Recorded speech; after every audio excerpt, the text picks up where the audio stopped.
You canceled f***ing Black History Month!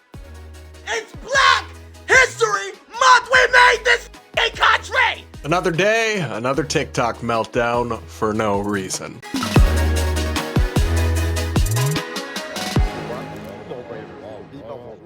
We're gonna break down the internet's latest freakout, this time over the supposed cancellation of Black History Month, and so much more on today's episode of the Brad vs. Everyone podcast, my daily show where I take on the craziest ideas from across the internet, our media, and our politics, all from an independent perspective. Up first, like I mentioned, we gotta check in on TikTok and some of these influencers who I swear are increasingly living in an alternate reality. Like, we're not on the same earth, we're not experiencing the same day-to-day developments, because many of them, and they are very worked up about this, seem to be under the impression that Black History Month, February's Black History Month, of course, started a few days ago, is canceled now or something. Take a listen to a little compilation of these very energetic videos.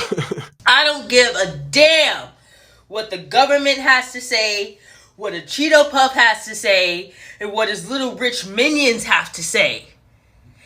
It is Black History Month. Period.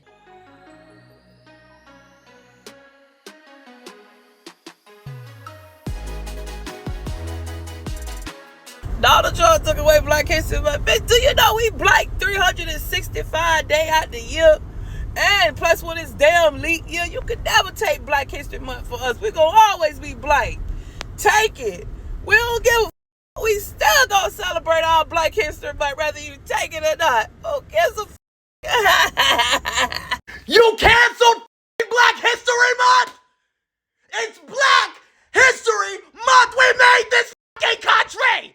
You cancel everything. You cancel f***ing everything. All because of the DEI. You are literally f***ing stupid. We're going to die by the end of the year. So I love this thing where like TikTok influencers seem to think that if they just yell, that means they're correct. Like, the more offended and angry I am, the more true what I'm saying must be, the more valid my argument must be. That's actually not how that works. It doesn't make you correct just because you raise your voice, just because you scream and shake the camera. And the facts are the facts. Trump did not cancel Black History Month. It's still very much a thing. And look, I'm supportive of Black History Month. I've got absolutely nothing against it. I don't view it as like identity politics run amok or anything. At least it certainly doesn't have to be. I think it's good and important to remember the history in this country, some of which is dark, about how Black people were treated, and to remember heroic American figures who were Black and were involved in all of this, from MLK Jr. to Harriet Tubman is actually one of my favorite historical figures. I just think what she did with the Underground Railroad was so honestly just jaw-dropping in its bravery at the time. But I think celebrating that kind of thing is awesome. Obviously, some of it can go too far and get into the kind of absurd identity politics, DEI stuff that we push back against. But I don't think most people, even Republicans or right-of-center people, have any issue with Black History Month. And Trump doesn't either. He did not cancel it. That's not true. He actually even put out a official White House proclamation celebrating it. Today, I am very honored to recognize February 2025 as National Black History Month. Trump wrote, "Every year, National Black History Month is an occasion to celebrate the contributions of so many Black American patriots who have indelibly shaped our nation's history. Throughout our history, Black Americans have been among our country's most consequential leaders, shaping the cultural and political destiny of our nation in profound ways. American heroes such as Frederick Douglass, Harriet Tubman, Thomas Sowell, Justice Clarence Thomas, and countless others represent what is best in America and her citizens. Their achievements, which have monumentally advanced the tradition of equality under the law in our great country, continue to serve as an inspiration for all Americans. We will also never forget the achievements of American greats like Tiger Woods, who have pushed the boundaries of excellence in their respective fields, paving the way for others to follow. This National Black History Month, as America prepares to enter a historic golden age, I want to extend my tremendous gratitude to Black Americans for all they have done to bring us to this moment, and for the many future contributions they will make as we advance into a future of limitless possibility under my administration." What a horrific statement, guys. Clearly, he didn't cancel Black History Month. He literally put out a statement celebrating it and lauding Black Americans. And yet, a huge swath of the internet, I mean, cumulative millions of views, actually seems to think that Trump canceled Black History Month. Just like we covered this the other day, all these TikTok influencers who are convinced that the Supreme Court agreed to rehear gay marriage, even though that literally didn't happen. That's not a thing. There's the Supreme Court has not issued cert in any case related to gay marriage to rehear it, but millions and millions of young people are just convinced that this is a fact because they saw it on TikTok. And I think the same thing is happening with Black History Month and it being canceled by Trump, even though that's objectively not real and not true. It's really harmful, and I worry about this in both directions. People just being really misinformed and really not understanding a common reality or truth or facts that we can then disagree or debate over. But if we don't have if we're not even in the same reality, I really struggle to see how we can heal the toxicity and sickness of our political discourse. Now, I will say, to give the Delulu TikTok people a little bit of charity, there is at least a related development to this that is not entirely fake. The federal government did not cancel Black History Month. It's not removed from the calendar. The federal government still acknowledged it, even the office of the president, but specific agencies have said that they will no longer use official time and employee resources to celebrate Black History Month, or really, they didn't single out Black History Month, any identity-based months. So the agency that did this, that's getting most of the attention, is the Pentagon, under newly confirmed Defense Secretary Pete Hegseth. They announced that all identity months are dead at the Department of Defense. Our unity and purpose are instrumental to meeting the department's warfighting mission. Efforts to divide the force, to put one group ahead of another, erode camaraderie and threaten mission execution. Going forward, DoD components and military departments will not use official resources, to include man-hours, to host celebrations or events related to cultural awareness months, including Black History Month, Women's History Month, Asian American and Pacific Islander Heritage Month, Pride Month, National Hispanic Heritage Month, National Disability Employment Awareness Month, and National American Indian Heritage Month. Service members and civilians remain permitted to attend these events in an unofficial capacity outside of duty hours. Installations, units, and offices are encouraged to celebrate the valor and success of military heroes of all races, genders, and backgrounds as we restore our warrior culture and ethos. We are proud of our warriors and their history, but we will focus on the character of their service instead of their immutable characteristics. So that's what the Department of Defense is doing, not the whole federal government, but specifically the military under Pete Hegseth. And some people are very upset about this, like this one TikTok commentator. Are we fucking serious right now? The Pentagon agency, led by shit-stained Pete Hegseth, horrible person, paused the celebrations of not only MLK Day, but also the entirety of Black History Month. What the Why? Why? Oof, again, the yelling thing. It doesn't make you right. It doesn't make you more convincing or compelling or make you have a stronger argument. It just makes you obnoxious. Imagine setting up your camera to record yourself in an empty room and you start screaming. That's kind of wild, but they do this all the time on TikTok, and it's very aggravating. Now look, on the actual identity guidance that the DoD rolled out, I don't know. Are things like Black History Month really harmful to military effectiveness or cohesion? Probably not, but some of it's definitely gone overboard. I mean, you see the Pride Month posts from branches of the military. You see some of the cringeworthy recruitment videos. And I think identity politics and kind of woke activism has infiltrated the military to some degree. And that's something that should be scrapped and be rooted out, because it's just not the role of the military, which is to be ruthless and keep us safe. And so I support that kind of goal. I don't know whether it's truly, really necessary to not even do anything for any of these months. I mean, especially something like Black History Month, I wouldn't really be bothered if they'd kept that. But I also don't think it's horrific or scandalous or means that they hate Black people that they're getting rid of it. It's across the board. We're not doing identity stuff anymore. We're only focused on cohesion, all people I can see that approach as well. I guess what I'd say is like, I do think they needed to end Pride Month and other things that have become totally politicized, don't have a place in the military. But could they have kept Black History Month and done something for it? I wouldn't have been bothered by that. But I'm also not like scandalized by just getting rid of all of it and focusing on your mission. It doesn't mean they're racist. It doesn't mean they're going to mistreat Black employees.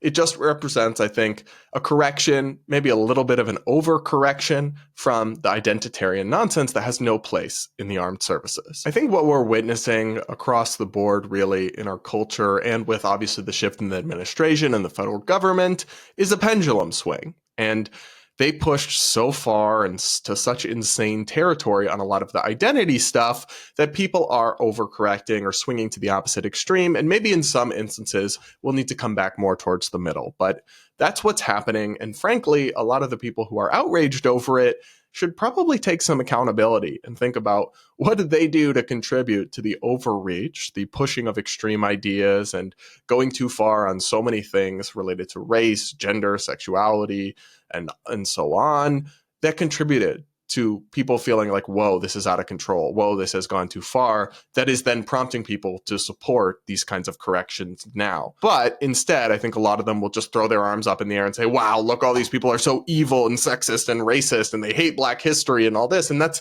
obviously not true, at least not in the vast majority of cases. It would require some actual introspection and critical self-reflection to see what's really going on here. So don't waste your breath waiting for that to happen. And guys, remember, just because you see something on TikTok or on Twitter, if you're on the right, doesn't mean that it's true or correct. And you still need to double check things, even if they're going viral. What do you all think? Have you heard the rumor that Trump canceled Black History Month? And did you believe it? Let me know in the comments, and do hit that like button while you're at it, and make sure you're subscribed if you aren't yet. Up next, we're going to discuss a really interesting segment from CNN featuring a Democratic strategist and their conservative guest, Scott Jennings, actually the same show I was on just earlier this week, where they discussed DEI. And the Democratic strategist made an admission that seems to tacitly imply that the Democratic Party is deeply racist against Black women like her. Take a listen to this really fascinating clip that's going viral. Because, yes, the president gets to pick whoever he wants, and the Senate is now for the Republicans, and I would have hoped that some of them would have been had more profiles and courage, but they didn't, and they actually put people in that I do believe in your party you have more qualified people who could be in that cabinet. I'd like to think that. But that's not what they chose. Secretary of That's not what they chose. So go for it, okay?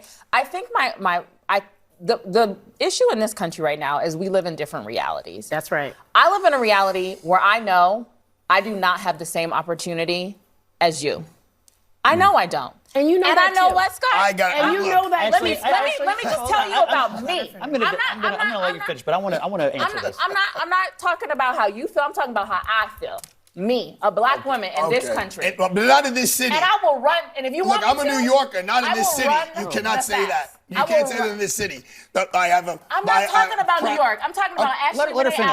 right here. Let her finish. I got a law degree, a master's, and 2 bachelors. Probably more education than all of y'all added up together at this table, Fine right? by me. And I have always been the least paid person on payroll at every institution I have worked in. And it's not Even because... in the White House? Even in the White House. Well, whose fault is that?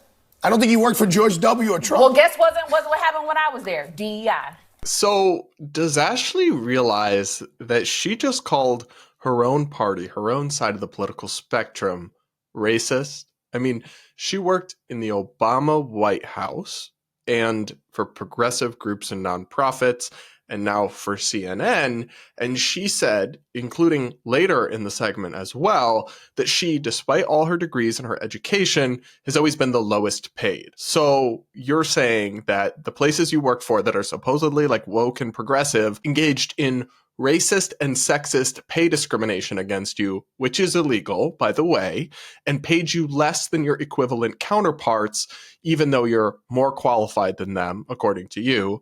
And I guess, obviously, we don't know if it's true or not, but if we take her at her own word, how is that anything other than a stunning indictment of your own side of the spectrum as utter and total frauds? Democrats claim to be the party of diversity and of feminism, but according to you, they paid you less than you deserve, less than your equivalent counterparts because of your race and gender. That would be really bad. That would be a big deal if that's true, and it would be hilariously hypocritical. But, and this is the part of the conversation that I think that Ashley and some of the other Democratic panelists got wrong or missed, it actually still doesn't justify the excesses of the DEI movement that are essentially forms of reverse discrimination that people are upset about and trying to unwind or roll back. Because the whole segment here was framed around the DEI and the pushback it's getting. And I think, they have some points that Republicans are going too far and kind of crying DEI about everything as an explanation for everything. The LA wildfires, the plane crashes, things that are very complicated and have lots of causes that are not necessarily tied directly to DEI.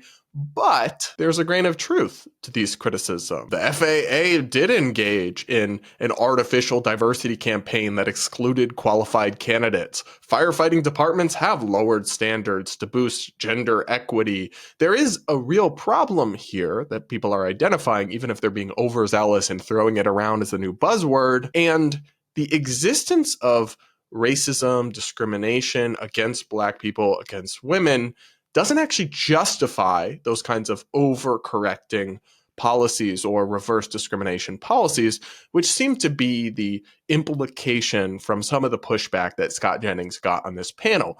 The other people would say to him, well, we still don't have a meritocracy. We don't have equal opportunity for everyone. Black people still face discrimination. Women still face challenges. And so we need DEI to level out the playing field. And guys, remember, we've talked about DEI. We've reported on it.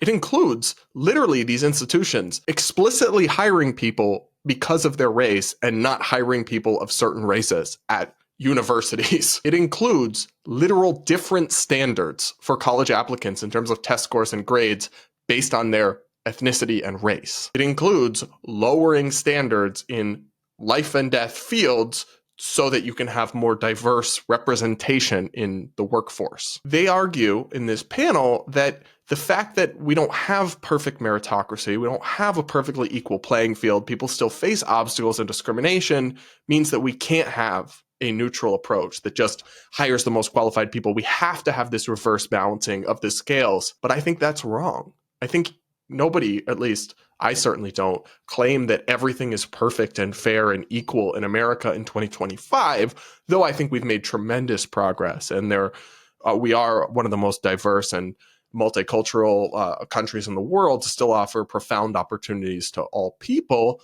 But I, of course, don't think it's perfect. And I, of course, acknowledge there are still barriers and hurdles. But the key contention that I have where I disagree with these kinds of liberal commentators is that I want to take us closer and constantly strive towards more equality of opportunity, towards more meritocracy. Like that should be the goal we're driving towards. Whereas they're willing to just rip that up and just try to balance out the scales or jerry-rig outcomes with reverse discrimination through DEI excesses and that whole movement, which to me not only is just immoral in its own right, also has the perverse effect of reinforcing the divides between groups and re-inflaming these tensions and these clashes between identity groups. And I want those things ultimately to blend into the background. I want the difference between Black and white Americans to be not super relevant. Whereas if you put all this emphasis on them and start treating people differently on the basis of these characteristics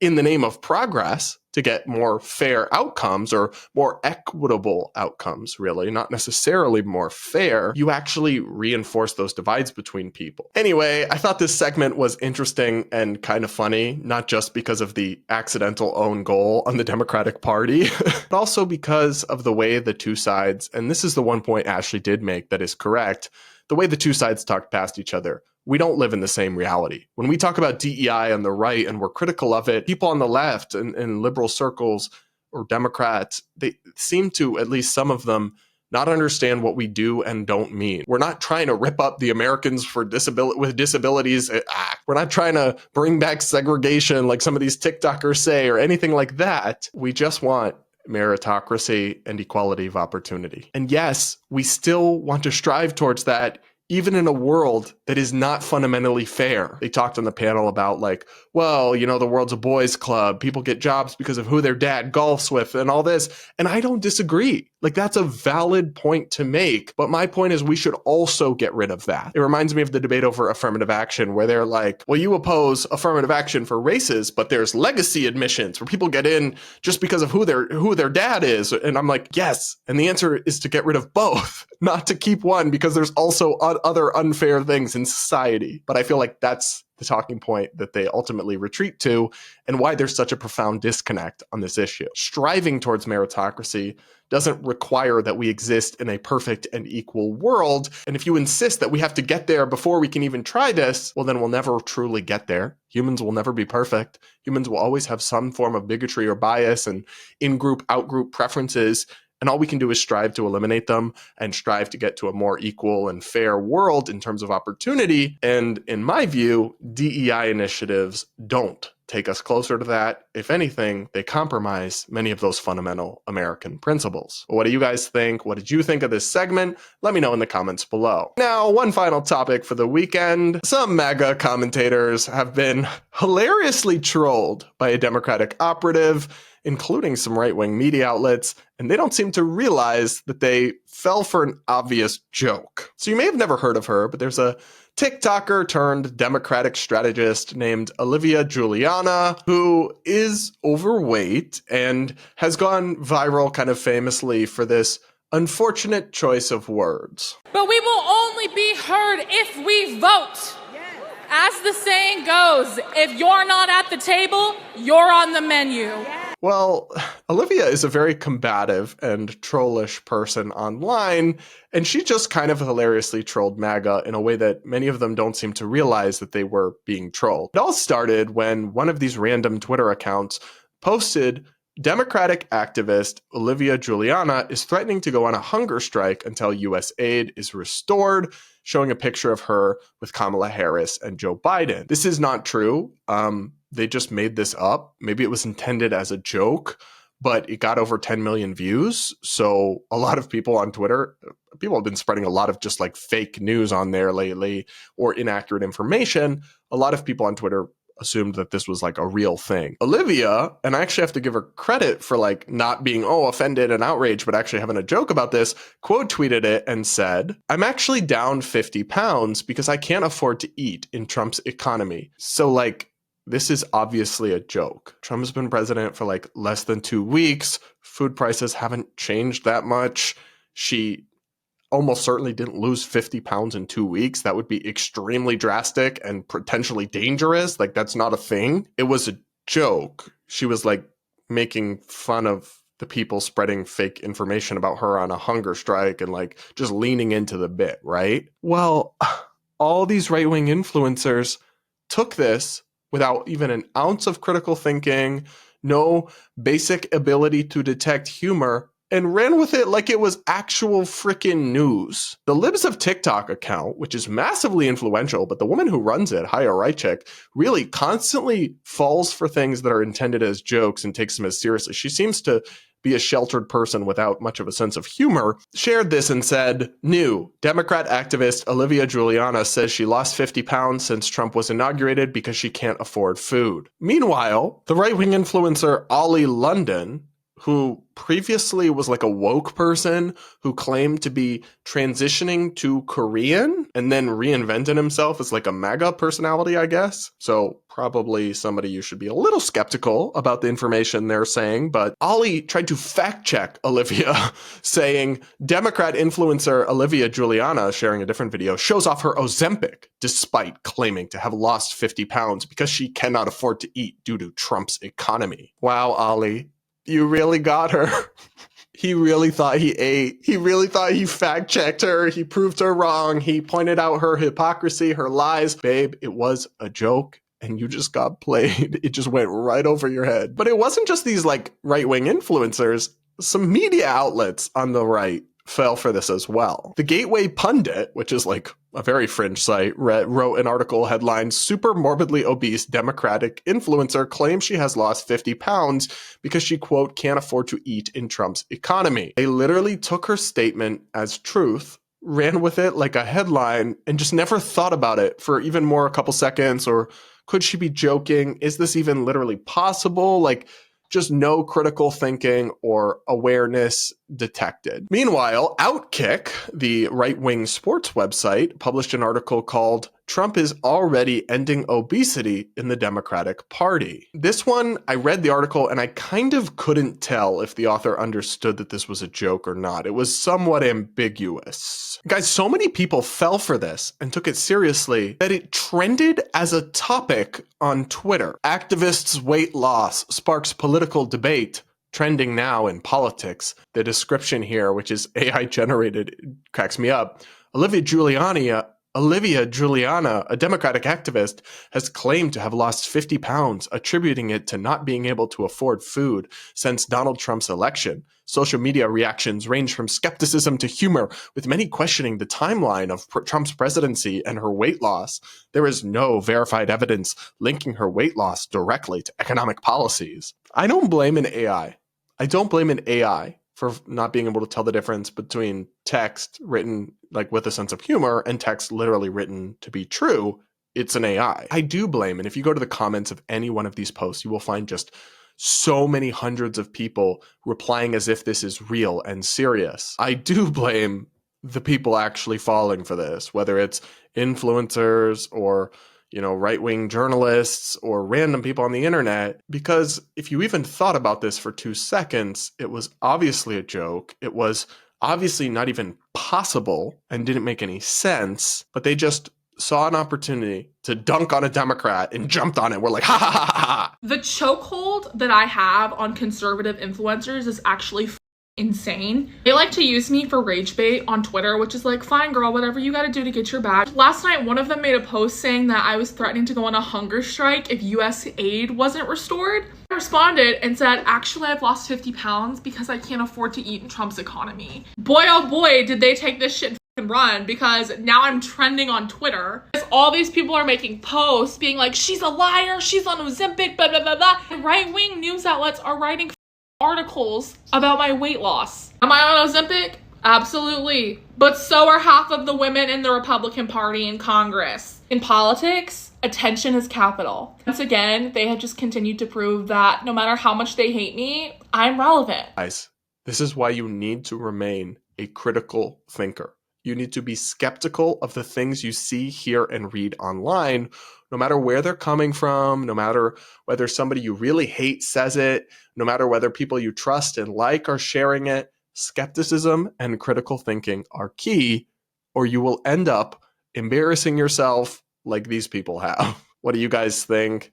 Did you find this story funny? Would you have known this was a joke? And can you believe these people fell for it uncritically? Let me know in the comments below, and do hit that like button while you're at it. All right, guys, that's it for this episode of the Brad vs. Everyone podcast. Thanks so much for tuning in. Please do take a second to rate and review us on whatever podcast platform you listen if you're an audio listener, and we'll talk again real soon.